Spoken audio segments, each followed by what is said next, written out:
Good morning, students.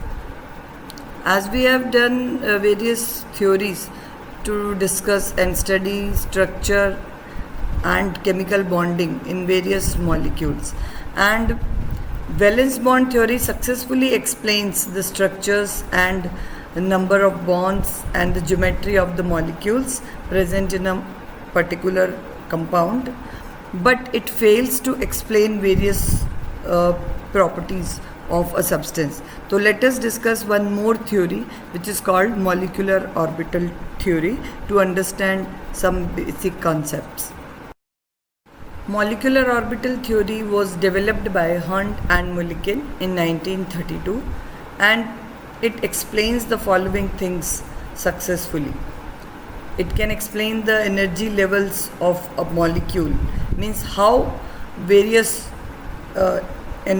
orbitals are arranged in the order of energy for a particular molecule, and this also explains magnetic and spectral properties for a particular compound and a molecule, which were not explained by earlier given theories, like paramagnetic and diamagnetic nature, electronic transitions, and how electricity is conducted in solid substances.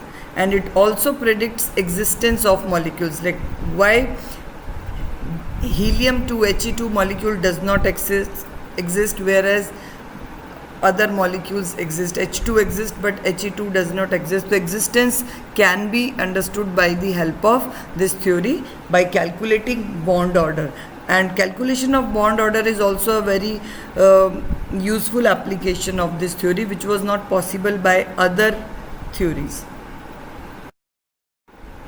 So next important features of molecular orbital theory. Firstly, atomic orbitals combine to form molecular orbitals, means whenever atomic orbitals or atoms come closer to form a molecule, so atomic orbitals having similar energy and orientation overlap or combine to form molecular orbitals, and this combination can take place in two ways to form two types of molecular orbitals: bonding molecular orbitals and anti-bonding molecular orbitals. When electrons are present in bonding molecular orbitals, they lead to stability, and when electrons are present in anti-bonding molecular orbitals, that lead to instability of a particular molecule. And number of atomic orbitals combined to form a molecule is always equal to the number of molecular orbitals formed, means जितने atomic orbitals combine होंगे उतने new molecular orbitals form होंगे. And the molecular orbitals, like atomic orbitals, are filled in accordance with the rules that we have already discussed while filling electrons in atomic orbitals, that are of-Bose principle, Pauli's exclusion principle, and Hund's rule. Next is the central idea behind this theory is, actually this theory is based on quantum mechanical model, and it explains the molecule as a collection of nuclei. For example, how we can describe an atom when we discuss quantum mechanical theory, that atom can be described as a you can say collection of a nucleus and delocalized atomic orbitals, and all these atomic orbitals are surrounding a centrally located nucleus. But molecule, according to this theory, can be viewed as a collection of nuclei, means if we are considering a diatomic molecule, then there will be two nuclei. Otherwise, for you can say polyatomic molecules, there may be more than two nuclei, and these molecules are actually electronic cloud or molecular orbitals which are delocalized around centrally located nuclei. And these molecular orbitals are formed by actually considering atomic wave functions, and these atomic functions can be summed to obtain molecular wave functions. So this combination can take place in two ways. If wave functions reinforce each other, then means if they are in same direction or they are of same symmetry, then a bonding molecular orbital is formed, and in that case total or resultant amplitude of the molecular wave will be equal to the sum of two atomic orbital wave functions. That is, bonding molecular orbitals are formed by additive effect of atomic orbitals wave functions, and whereas if they are out of phase or when these wave functions cancel out each other, then anti-bonding molecular orbital is formed, which have a node of zero electron density between the nuclei. Let us see how it takes place. Now we'll discuss linear combination of atomic orbitals. When two atomic orbitals combine or overlap to form molecular orbital, and suppose they are of same symmetry, means actually we are representing these atomic orbitals with sign positive or negative. So if both of the atoms have same symmetry and same sign, then the molecular orbital which is formed will have resultant amplitude is equal to psi a plus psi b, and in that case these wave functions are getting added and bonding molecular orbitals will be formed. But if atomic orbitals are of opposite sign, then the resultant amplitude of the wave will be subtraction, that is psi a minus psi b, that is it is formed by subtracting effect, and these kind of molecular orbitals are called anti-bonding molecular orbitals. So this is how the shape of these molecular orbitals we can discuss. Firstly, we will discuss combination of s orbitals. When s orbitals combine in such a way that both of the orbitals are in phase, constructive phase, then electron probability density increases between two nuclei and a sigma bonding orbital is formed. And when these two s orbitals combine in such a way that their wave functions are in destructive interface, then we consider them out of phase, and anti-bonding molecular orbitals will be formed in which there is you can say approximately zero electron density between the nuclei of these two atomic orbitals. As you can see in the diagram, which is represented by that zero electron density is represented by the nodal plane region. So sigma bonding orbitals or the bonding orbitals, they have maximum electron probability between the nucleus, and as you can say that these two orbitals are constructing that molecular orbitals due to additive effect, so they are formed by attraction forces between the nuclei and the electron cloud, so they have energy lesser as compared to anti-bonding molecular orbitals. Have a look at the structures and the shape of the molecular orbitals formed by combination of p orbitals. When actually we consider z axis as internuclear axis, so when pz orbitals overlap in such a way that they are in phase and they're forming molecular orbitals according to additive effect, then the pz orbitals, then sigma pz orbital is formed, and when they are forming molecular orbitals out of the phase, then sigma star pz orbitals are formed having a nodal plane. Similar cases can be discussed for px and py, which are lying perpendicular to internuclear axis. So these are the structures of bonding and anti-bonding orbitals which are formed by px and py atomic orbitals. And all you can see that in anti-bonding orbitals there is a nodal plane lying between these nuclei of molecular orbitals. Let us have a difference between bonding and anti-bonding molecular orbitals.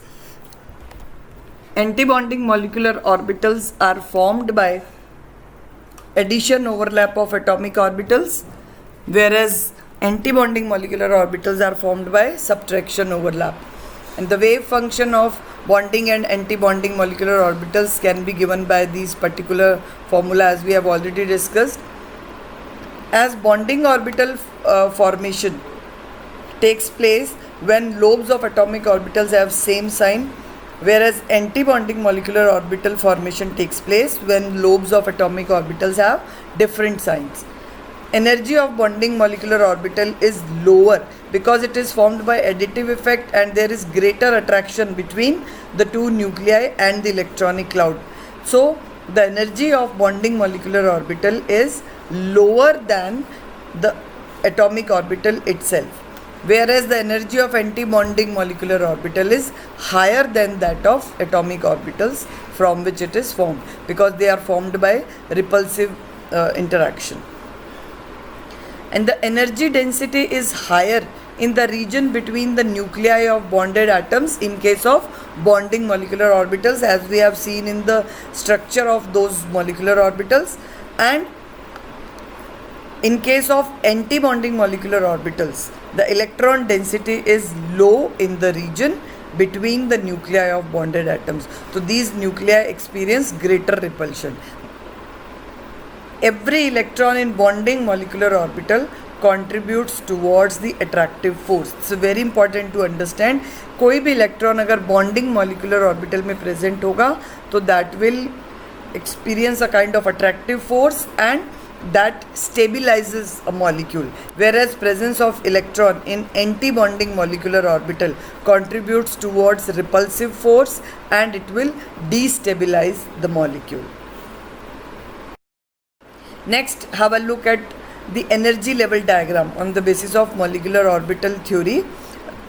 बेटा अभी हमने discuss किया कि variety of molecular orbitals are formed and they are basically of two types, bonding and anti-bonding, and they are represented by putting a star sign. अगर हमने anti-bonding को represent करना है हम star put करते हैं, and sigma bonding जो head to head या end to end overlapping के through हो रही है बेटा molecular orbital formation, then sigma molecular orbitals are formed, whereas pi x and pi जो p x and py orbitals हैं when they overlap sideways, then pi molecular orbitals are formed.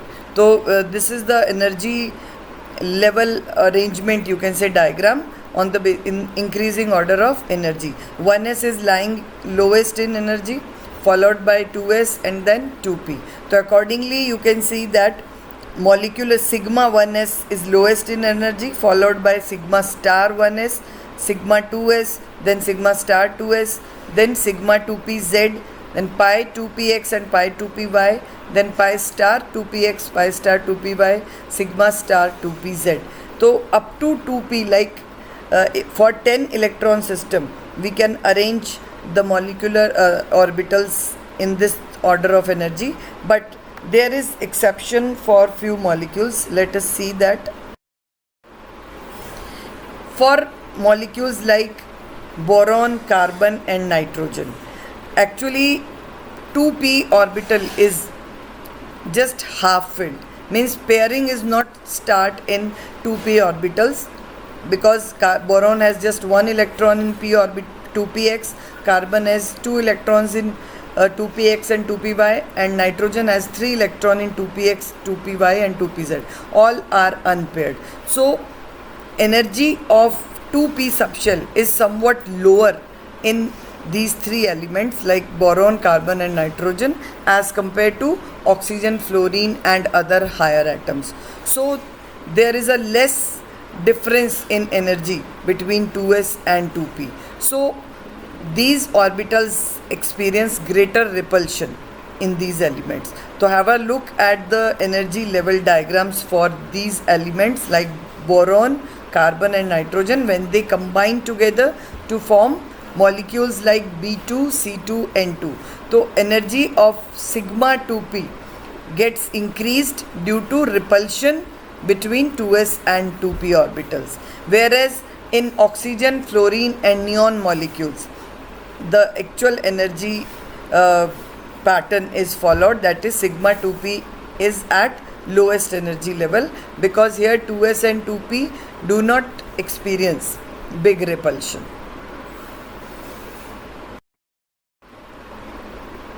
So again we can have a look at these atomic orbitals. So from lithium to nitrogen, we have to show energy level diagram like this. Up to N2 molecule, we need to draw 2s and 2p orbitals like this. Actually beta, while drawing energy level diagrams, only valence shell orbitals are to be shown. So when you have to draw diagrams for lithium to nitrogen, you need to draw only 2s and 2p. You can leave 1s. And for oxygen, fluorine and neon, sigma 2p is to be drawn below pi 2p orbitals. Hope the thing is clear now. And next tomorrow we'll discuss about filling of electrons in these molecular orbitals on the basis of Bohr's principle, Hertz's rule and Pauli's exclusion principle. Thank you and have a nice day.